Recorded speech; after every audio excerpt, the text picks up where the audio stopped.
வணக்கம். வணக்கம். கன்னிராசி நேயர்களுக்கு வணக்கம். உத்திரம், அஸ்தம், சித்திரை இந்த 3 நட்சத்திரக்காரர்களுக்கு இப்போது இருக்கக்கூடிய கிரக நிலைகள் பராபவ வருடம் ஆனி மாதம் அஷ்டமி திதி. இந்த நாளில் கால பைரவரை வழிபட்டால் 9 கிரகங்கள் கட்டுப்படும். 9 கிரகங்களால் உங்களுக்கு ஏற்பட்ட தொல்லைகள் நீங்கும். அதாவது 9 கிரகங்களும் 9 குணங்களை கொண்டது, உறவுகளை கொண்டது.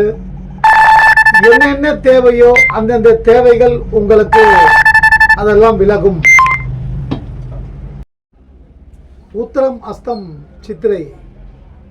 உத்திரம் சூரியனுடைய நட்சத்திரம். நேர்மையாக இருப்பார்கள், கோபப்படுவார்கள், சில நேரங்களில் அமைதியாக இருப்பது நல்லது. சூரிய நாராயண பெருமாளை வழிபடுவது நல்லது.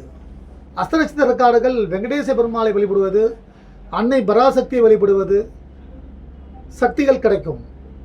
சித்திரை செவ்வாய் பகவானை, செவ்வாய் கிரகத்தை வழிபடுவது, முருகப்பெருமானை வழிபடுவது நல்லது. அடுத்து அஷ்டமி திதி நவ கிரகங்கள் வழிபாடு மிக மிக அவசியம். இந்த நேரத்தில் தீபம் ஒரு தேங்காய் வாங்கி சரிபாதியாக உடைத்து அதில் நவதானியத்தை ஒரு துணியில் முடிச்சு போட்டு தீபம் ஏற்றி வழிபட்டால் குடும்பத்தில் உள்ள சிக்கல்கள், தொல்லைகள், கண்திஷ்டி, வேதனைகள், கடன் தொல்லைகள் தீர வாய்ப்புகள் உண்டு. இப்போது இருக்கக்கூடிய கிரகநிலைகள் ராசியில் சுக்கிரன் அமர்ந்து உள்ளார். கணவன் மனைவி உறவில் சிக்கல்கள் ஏற்பட வாய்ப்பு உண்டு, கவனமாக இருக்க வேண்டும். அடுத்து சுக்கிரன் மீது செவ்வாய் 4ஆம் பார்வையாக. செவ்வாய் என்பது உறவுக்குண்டான கிரகம்.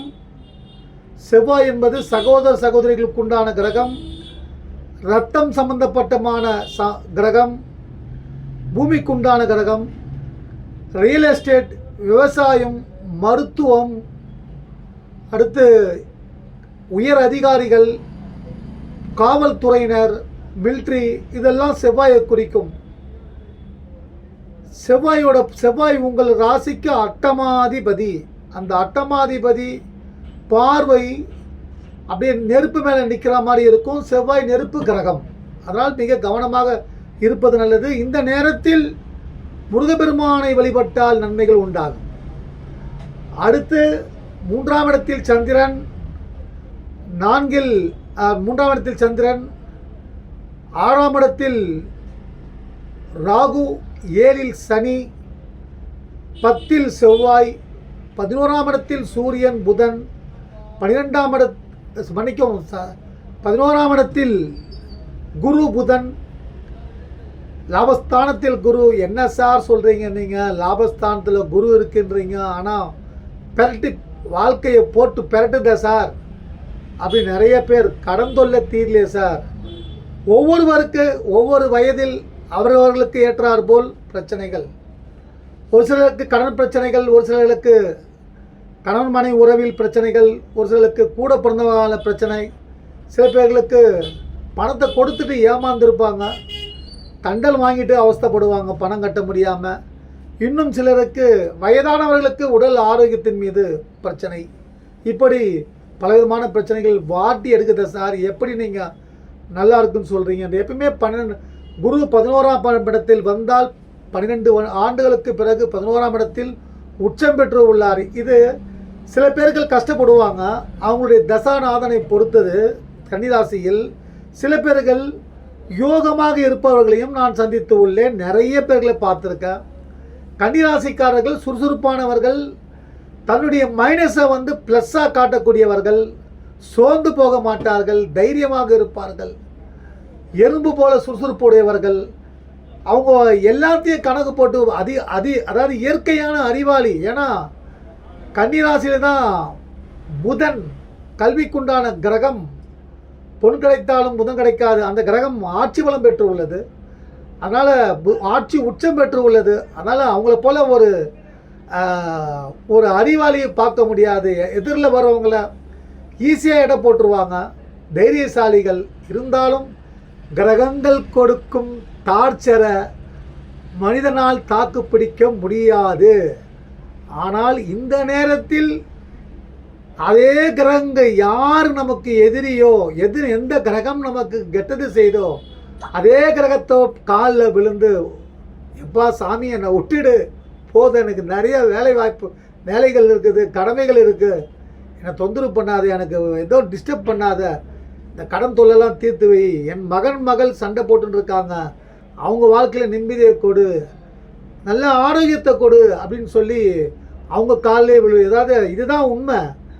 இதுக்கப்புறமா அந்த ஒவ்வொரு கிரகத்துக்கு உண்டான அதிதேவதைகள் சிவபெருமான், பெருமாள், முருகப்பெருமான், விநாயகப் பெருமான் அப்படின்னு சொல்லி நிறைய கடவுள்கள் இருக்காங்க. அது கடவுளை வழிபட்டா நிறைய மாற்றங்கள் உண்டாகும். கன்னிராசிக்கு வணக்கம் சார். ஐயா வணக்கம். வணக்கம் சார். ஒரு ஜென்ரலாக வந்து குழந்தைங்களுக்கு படிப்பு எப்படி இருக்கு, படித்தவங்களுக்கு வேலை கிடைக்க மாட்டேன்தான் நிறைய பேர் கேள்வி கேட்குறாங்க. கன்னிராசிக்கு வேலை கிடைக்கும். நவகிரகத்துடைய புதன் பகவானை வழிபடுங்க, லக்ஷ்மி நரசிம்மரை வழிபடுங்க. இது என்ன நம்பாதீங்க, ஜோதிடத்தை அதிகமாக சில பேர்கள் சார் எங்கள் வீட்டுக்கார் பைத்தியம் மாதிரி இருக்கார் சார், ஜோசின்றார் சார், எப்போ பார்த்தாலும் சின்ன விஷயத்துக்கெல்லாம் சார் நாங்கள் கஷ்டப்பட்டு தான் சார் இருக்கோம் அப்படின்வாங்க.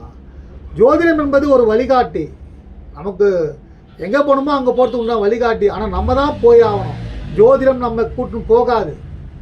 அதனால் வந்து மாணவ மாணவிகளுக்கு சிறப்பாக இருக்கும், வேலை கிடைக்கும். லட்சுமி நரசிம்மரை வழிபடுங்கள். எல்லாத்துக்கும் ஒரு கடவுள் இருக்கார், குரு பகவான், குரு தட்சிணாமூர்த்தி பகவான். குழந்தை இல்லையா, புத்திரகாரகன் அவர்தான். குழந்தை பாக்கியத்தை கொடுக்க நவகிரகத்தில் இருக்கக்கூடிய குரு பகவானை வழிபடுங்கள். கணவன் அதாவது குரு பலம் வரவில்லை, திருமணம் தாமதமாகும் என்று ஜோதிடர்கள் சொல்வார்கள். அதே குரு பகவானை வழிபட்டால் நேரம் சரியில்லை என்றாலும் குரு பகவானை வழிபட்டு திருமணம் செய்தால் அந்த திருமண வாழ்க்கை சுகமாக இருக்கும். அடுத்து உடல் ஹெல்த்துக்கு பார்த்தீங்கன்னா அவர் தான், குரு பகவான் தான். அடுத்து வேலை கிடைக்கணும்னா குரு பகவான் தான். அந்த குரு உங்களுக்கு சுகாதிபதி. அந்த சுகஸ்தானத்து மேலே, கன்னிராசிக்கு சுகஸ்தானத்துக்கு மேலே செவ்வாயோட சமசப்தம பார்வை நேரடியாக விழுவதால் ஹெல்த் இஷ்யூ வரும். ஒரு சிலருக்கு ஒரு சிலர் சுகம் என்றால் கணவன் மனைவி ஒன்றாக இணைவது, தாம்பத்திய வாழ்க்கையில் இணைவது ஒரு சுகம், கூட பிறந்தவங்கக்கிட்ட சந்தோஷமாக பேசி மகிழ்வது ஒரு சுகம், காரு வாகனங்கள் வாங்குவது ஒரு சுகம், வீடு வாங்குவது ஒரு சுகம். அந்த சுகங்கள்லாம் சில பேருக்கு வழக்கு இருக்குது, கேஸ் இருக்குது, பிரச்சனை இருக்குது அப்படிலாம் சொல்லுவாங்க. அந்த செவ்வாய் பகவானை வழிபடுங்கள். செவ்வாய்க்கு அதிதேவதையான முருகப்பெருமானை வழிபடுங்கள், சிறப்பாக இருப்பீர்கள் கன்னிராசினியர்கள். அடுத்த கொஸ்டின் சார். பெத்த மனம் பித்து, பிள்ளை மனம் கல்லு. ஒரு கேள்வி. என்ன முழுசா கேளுங்க. ஓகே, அது பழமொழி தான், அது பழைய பழமொழி தான். என்ன பாதிப்பு அவங்க சன்னுக்கு வந்து அவர் நிறைய செலவு பண்ணியிருக்காரு, லேக்ஸில் போயிருக்கு, சம் லேக்ஸ் டு லேக்ஸ் போயிருக்கு. ஆனால் வந்து இப்போது இவருக்கு வயசாகிடுச்சு, கொஞ்சம் பணம் அனுப்பணும், ஒரு 1000 ரூபா பணத்தை அனுப்பிச்சிட்டு அது சொல்லி குத்தி காட்டுறாங்க. இது பெரியவங்களும் வருத்தப்படுறாங்க. இது இங்கே நடந்த சம்பவம்.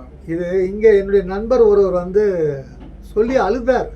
சார், என் பிள்ளைக்கு கிட்டத்தட்ட இது வரைக்கும் கோடிக்கு மேலே நான் செலவு பண்ணியிருப்பேன் சார். லட்சம் சொன்னார் இல்லையா, அது அப்பப்போ லட்சம் கொடுத்துருக்காரு.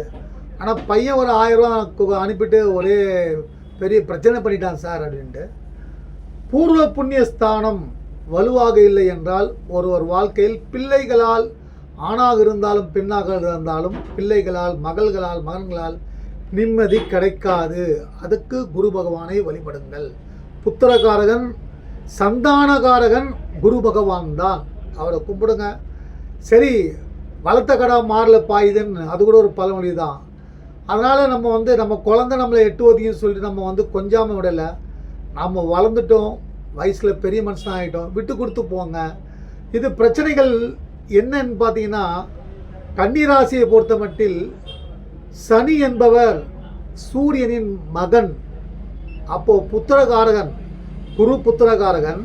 சனி வந்து சூரிய ராசி கட்டத்தில் சூரியன் தந்தை, சந்திரன் தாய், செவ்வாய் சகோதர சகோதரிகள், புதன் தாய் மாமன், கல்விக்குண்டான கிரகம், சுக்கிரன் கணவன் மனைவி பணம் வரவு, குரு சகலமும் அவர்தான் குருன்னா ஆசிரியர், செல்வத்தை கொடுக்கக்கூடியவர், ஃபைனான்ஸ் மினிஸ்டர் குரு. இப்படி 9 கிரகங்களுக்கும் ஒவ்வொரு விதிமுறைகளுக்கு நிறைய விதிமுறைகள் வந்து ஜோதிடத்தில் இருக்குது. இப்போ சனி நேரம் பார்த்துட்டு இருக்கார், கண்டக சனி. கண்டக சனி என்றால் கண்டம் வரும். ஒவ்வொருவருக்கு எல்லோருக்கும் ஒரே மாதிரி இருக்காது, அவங்கவுங்களுக்கு ஏற்ற மாதிரி பிரச்சனைகள் இருக்கும். ஒவ்வொருத்தருக்கு பார்த்தீங்கன்னா வீடு, எவனோ ஒருத்தன் வந்து இடத்துல வீடு கட்டிட்டு இவர் மேலே பட்டா இருக்குது, அவன் டூபியர் டாக்குமெண்ட்டை போட்டு கட்டிட்டு கோர்ட்டு கேஸு. சார் என் நிம்மதியே போச்சு சார், வாழ்க்கையே போச்சு சார். சிறுசு என்ன சார் அந்த ஆண்டவன் ஏன் சார் என்ன இப்படி தண்டனை கொடுக்குறான், நான் என்ன சார் பாவம் பண்ணேன் அப்படின்னு சில பேர்கள் சார் காலைல ஏஞ்சவன கடங்காரம் தட்டுறான் சார், நான் உழைக்கிறேன் சார், உழைக்கிற பணம்லாம் விரயமாயினேக்குது சார். ஹாஸ்பிட்டலில் போகுது, பசங்களுக்கு தேவையில்லாத செலவு போகுது. நல்ல செலவுகள் ஆனால் சந்தோஷம் சார், ஒரு பிள்ளைகளுக்கு கல்யாணம் பண்ணுறேன்னா சந்தோஷம். ஆனால் தேவையில்லாத பிரச்சனைகள், தேவையில்லாத விரயங்கள், வட்டி வட்டி வட்டி வட்டி கட்டியே வாழ்க்கையில் வீணாக போயிட்டேன் சார். அப்படி சிலர்கள் லட்சுமி நரசிம்மரை வழிபடுங்கள், நிச்சயம் நன்மைகள் நடக்கும். ஆஞ்சநேயர் பகவானை வழிபடுங்கள், ஹெல்த் காட், உடல் ஆரோக்கியத்துக்கு அதிபதி ஹெல்த் காட், அவரை வழிபடுங்கள். திண்டுக்கல்லில் உள்ள தாடி கொம்பு என்ற கோயிலில் தன்வந்திரி பெருமாள் இருக்கார். பெருமாள் மருத்துவராக அவதாரம் எடுத்து அங்கு வரக்கூடிய பக்தர்களுக்கு உடல் ஆரோக்கியத்தை இலவசமாக கொடுக்கிறார், பிரசாதமாக கொடுக்கிறார். இல்லை உங்கள் வீட்டு அருகாமையில் இருக்கக்கூடிய பெருமாள் கோயிலில் தன்வந்திரி பெருமாளை கும்பிடுங்க, ஆரோக்கியம் நிறைய கிடைக்கும். அடுத்த கடைசி கொஸ்டின். பிள்ளைங்க வந்து பார்த்தீங்கன்னா, அதாவது இவர் சார் சொன்னார், அவருடைய நெருங்கிய நண்பருக்கு ஏற்பட்ட, அவர் நண்பர் இவர்கிட்ட சொல்லி அழுதார், என் பிள்ளை அது மாதிரி பண்ணுறான், என் மகள் இப்படி பண்ணுறாங்க அப்படின்ட்டு. என் பொண்ணை பெற்றேன், பிள்ளைய பெற்றேன், 2 பேர் வாழ்க்கையுமே சரியில்லை அப்படின்னா சனீஸ்வர பகவானுக்கு எல்தீபம் ஏற்றி வழிபடுங்கள். குரு பகவானுக்கு வியாழக்கிழமை அன்று கொண்டகரில் மாலை போட்டு குரு தட்சிணாமூர்த்தி பகவானை வழிபடுங்கள். கடவுள் மீது, அதாவது கடவுளை கும்பிட்டாலும் எனக்கு எதுவுமே நடக்கல நிறைய பேர் சொல்லுவாங்க. நிறைய பேர் கோயிலுக்கு போங்க, நீங்கள் வேறு என்னங்க சொல்கிறீங்க, நீங்கள் ஐயா எத்தனை வாட்டி கோயிலுக்கு போய் வெறுத்து போச்சுங்க, சாமி இல்லைங்க அப்படின்னு சொல்லுவாங்க சில பேர்கள். ஆனால் சாமிக்கு என்ன, கடவுளுக்கு என்ன பார்த்தீங்கன்னா, நம்ம தான் இந்த கிரகத்தை, சிவபெருமான் தான் 9 கிரகத்தை இயக்க வச்சார். மனிதர் வாழ்க்கையில் பலவிதமான ஏற்ற இறக்கங்களையும் அவர்கள் தேவைகளை கொடுப்பதற்கும் அவர்கள் செய்யும் தவறுகளுக்கு தண்டனை கொடுப்பதற்கும் இன்னொன்று என்னென்ன சந்தோஷமோ அதெல்லாம் கொடுப்பார். அந்த சந்தோஷத்தை வந்து அது 9 கிரகங்கள். அப்போது கிரகங்களை அவங்க பாதத்தில் சரணடைஞ்சிட்டு ஒவ்வொரு கோயில்லையும் நவகிரகங்கள் இருப்பதற்கு காரணமே அதுதான். அந்த சாமிகளை, அந்த கிரகங்களை கும்பிட்டுட்டு, அதே கிரகங்களை கும்பிட்டா என்ன செய்யணும்னா, ஓ நீ என்கிட்ட சரணடைஞ்சிட்டியா, சரி உனக்கு பனிஷ்மெண்ட் உண்டு, ஆனால் அதில் கொஞ்சம் குறைச்சிக்கிறேன்னு சொல்லி குறைச்சிப்பார். அதே நம்ம போய் தெய்வத்தை, முருகப்பெருமானோ, எந்த தெய்வம், அன்னை காளிகாம்பாலோ அல்லது துர்கையம்மனோ, அங்காளம்மன் தாயோ, திருவேற்காடு கருமாரியம்மனோ, மாங்காட்டம்மனோ, வெங்கடேச பெருமாளோ, ஸ்ரீரங்கநாத பெருமாளையை வழிபட்டிங்கன்னா அவர் வந்து என்ன செய்வார்னா, இந்த கிரகங்கள் கொடுக்கக்கூடிய கஷ்டங்களை நீங்கள் ஒரு வெயிலாம் வெயில் அடிக்குது, நல்லா மழை பெய்யுது, நல்ல ரெயின் கோட்டு மாதிரி ஒரு கவசத்தை கொடுப்பார். கடவுளை கும்பிட்டா ரெயின் கோட்டு மாதிரி ஒரு கவசத்தை கொடுத்து, மழையால் ஏற்படக்கூடிய பாதிப்பு, மழை வரும், அடிக்கும், சில பாதிப்புலாம் வரும், ஆனால் இருந்தாலும் பெரிய பாதிப்பு வராமல் காப்பாற்றி கொள்ள அந்த சக்தியை கொடுப்பார் எல்லா கடவுள்களும். அதுதான் கன்னிராசினியர்கள் வாழ்க்கையில் நிறைய பிரச்சனைகள். ஒரே ஒரு கொஸ்டின் சார், ஒரு லேடிஸ் எழுதியிருக்காங்க, நைட்டு படுத்தா கெட்ட கெட்ட கனவெல்லாம் வருது. ஸ்ரீராம் ஆண்களோட அவங்க கனெக்ஷன் வர்ற மாதிரி ஒரு சின்ன ஃபீலிங்ஸ், ஐயோ ஒரு செக்ஷுவல் ஃபீலிங்ஸ் அப்படின்னு அவங்களா கேட்குற கேள்வி இது. ஏதோ உண்மைதான். கனவுக்கு வந்து வேறு வேலையே இல்லை, என்னென்னமோ கனவு வரும். அது எண்ணங்களை சிதறவிடக்கூடாது, கடவுள் மீது பக்தி கொள்ள வேண்டும். ஸ்ரீராமஜெயம் என்று சொல்லி எழுந்தால் கெட்ட கனவுகள் வராது. லக்ஷ்மி நரசிம்மரை வழிபட்டால் வதம் செய்யக்கூடிய பெருமாள் லக்ஷ்மி நரசிம்மர், கெட்ட கனவுகளை தவிர்த்து விடுவார். இந்த செக்ஸுவல் மாதிரி ஒரு கனவுலாம் வருதுன்னா அதுக்கு ராகு தான். உங்கள் ஜாதகத்தில் லக்னத்தில் ராகு இருந்தாலும், 7ஆம் இடத்தில் ராகு இருந்தாலும், அல்லது குடும்பஸ்தானத்தில் ராகு இருந்தாலும் காதல் திருமணம் செய்யக்கூடிய வாய்ப்புகள் உண்டாகும். ஒரு ஆணாக இருந்தால் பல பெண்களுடன் தொடர்பு, ஒரு பெண்ணாக இருந்தால் பல பெண்களுடன் பேசி பழக நெருக்கங்கள் ஏற்படக்கூடிய வாய்ப்புகள் அதிகம் உண்டாகும். தனிமனித ஒழுக்கம் ஒவ்வொரு மனிதருக்கும் முக்கியம். அப்போது துர்க்கை அம்மனையும் இந்த ராகு கெட்டது கொடுக்காம நல்லதை அதிகமாக கொடுக்கறதுக்கு துர்க்கை அம்மனுக்கு தீபம் ஏற்றி வழிபடுங்கள். ராகுவிற்கு ஓம் நாகத் வஜாய வித்மகே பத்ம ஆஸ்தாய தீமைக்கு தன்னோ ராகு பிரசோதியாத் என்ற ஸ்லோகம் சொல்லி தீபம் ஏற்றி வழிபடுங்கள். கன்னிராசி நாயகர்கள் சோர்ந்து விடாதீங்க. அப்படியே ஃபீனிக்ஸ் பறவை மாதிரி அப்படியே எந்திரிச்சு போயிட்டே இருங்க. எந்த தோல்விகள் வந்தாலும் அந்த தோல்விகள் வந்து கொஞ்ச நேரம்தான். எல்லா நேரமும் ஒரே நேரமாக இருக்காது. மழை பெய்கிற நேரம் மழை பெய்யும், வெயில் காயிற நேரம் வெயில் காயும். அதே போல் கஷ்டம் வரக்கூடிய காலத்தில் கஷ்டத்தை நாம் கடந்து தான் வர வேண்டும். மன வலிமை அவசியம். கன்னிராசினியர்கள் இயற்கையாகவே கன்னிராசினியர்களுக்கு மன வலிமைகள் உண்டு. எத்தனை எதிர்ப்புகள் வந்தாலும் எழுந்து நிற்கக்கூடியவர்கள் கன்னிராசினியர்கள். ஏன்னா நான் கடந்த ஒரு 4 ஆண்டுகளாக 2.5 வருஷமாக நான் யூடியூப்பில் பார்க்குறேன். ஜோசியம் ஒரு 30 வருஷம் பார்க்குறேன் வச்சுங்களேன். அதில் அதிகமாக இந்த யூடியூப்பில் கன்னிராசினியர்களோட கதறல்கள் வந்து கொஞ்சம் இல்லை, நிறைய பேர்கள் நல்லா இருக்கவங்களுக்கும் நான் ஒரு லிஸ்ட்டு போட்டு வச்சுருக்கேன் என்னோடய டைரியில். நிறைய பேர் நல்லா இருக்காங்க, வீடு கட்டுறாங்க, ஃபாரின் போகிறாங்க, ஃபாரின்லேயே கம்பெனி ஆரம்பிக்கிறாங்க, அந்தளவுக்கு நல்லாவும் இருக்காங்க, எல்லாம் இருக்காங்க. இது ஏறக்குறைய அது வந்து குறைவான நபர்கள் தான், ஒரு 10% பேர்கள் தான் நல்லா இருக்காங்க. மிச்ச பேர்கள் எல்லாம் கண்ணீரோடு இருக்காங்க. கன்னிராசினியர்கள் உங்கள் கண்ணீர் கரைய வேண்டும் என்றால் கடவுளை வழிபட்டு விட்டு முயற்சிகளுக்கு முக்கியத்துவம் கொடுங்கள். எதிரிகள் எதுவாக இருந்தாலும் ஓட விடுங்க. எதிரிகளை பற்றி அவங்ககிட்ட பேசி நண்பர்கள் எதிரியாகலாம், உறவுகள் எதிரியாகலாம். கன்னிராசியை பொறுத்த மட்டில் செவ்வாய் நீச்சம் பெற்றாலோ அல்லது மறைவு ஸ்தானங்களில் செவ்வாய் இருந்தாலோ உங்களால் உறவுகளுக்கு நன்மைகளே தவிர உறவுகளால் உங்களுக்கு நன்மை இல்லை. அதே லாபஸ்தானத்திலேயோ செவ்வாய் உச்சம் பெற்றிருந்தால் உறவுகள் உங்களை கை கடுத்து தூக்கி விடுவார்கள். நல்ல உறவுகள் 4 பேரில் வச்சிங்க, நல்ல நண்பர்கள் 4 பேரை வச்சிங்க, நல்லாவே இருப்பீங்க. உங்கள் முயற்சிகளை தொடருங்கள், வாழ்க்கையில் வெற்றி பெறலாம். கன்னிராசினியர்கள் சாதாரண ஒரு மன வலிமை இழந்தவர்கள் அல்ல, மன வலிமை கொண்டவர்கள். ஏன்னா கடந்த 2.5 வருஷமாக அவங்க படாத பாடு. இன்னும் கண்டக சனி தான் ஓடின்னு இருக்கு. இன்னும் அடுத்து அஷ்டமத்து சனி வரப்போகுது. கண்டக சனியில் கஷ்டப்பட்டவர்கள் அஷ்டம சனியில் ஜொலிப்பார்கள். இதில் இன்னும் மாற்றம் இல்லை. ஏன்னா எல்லா ஒரு வீட்டில் ஒரு கிரகம் சனி பகவான் ஒரு வீட்டில் மீனராசியில் வந்து உட்காந்துட்டு கன்னிராசியை காட்டுன்னு காட்டிட்டா அடுத்தது அஷ்டம சனியில் நல்லது செய்வார் என்பது பொருள். அதனால் நல்லதே செய்ய வேண்டும்.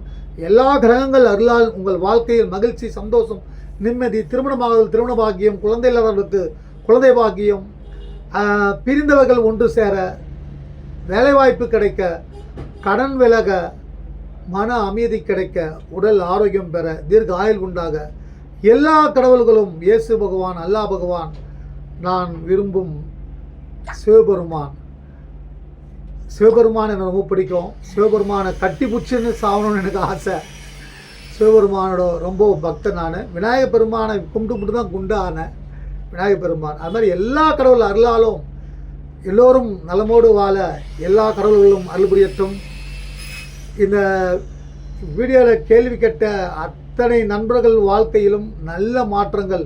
ஏன்னா கண்ணீரோடு தான் கேட்குறாங்க. அவங்கெல்லாம் கேட்கும்போது ரொம்ப மனசு கஷ்டமாக இருக்கும்.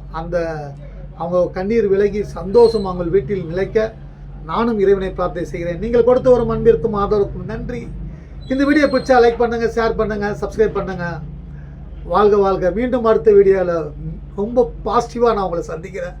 நன்றி, வணக்கம். வணக்கம்.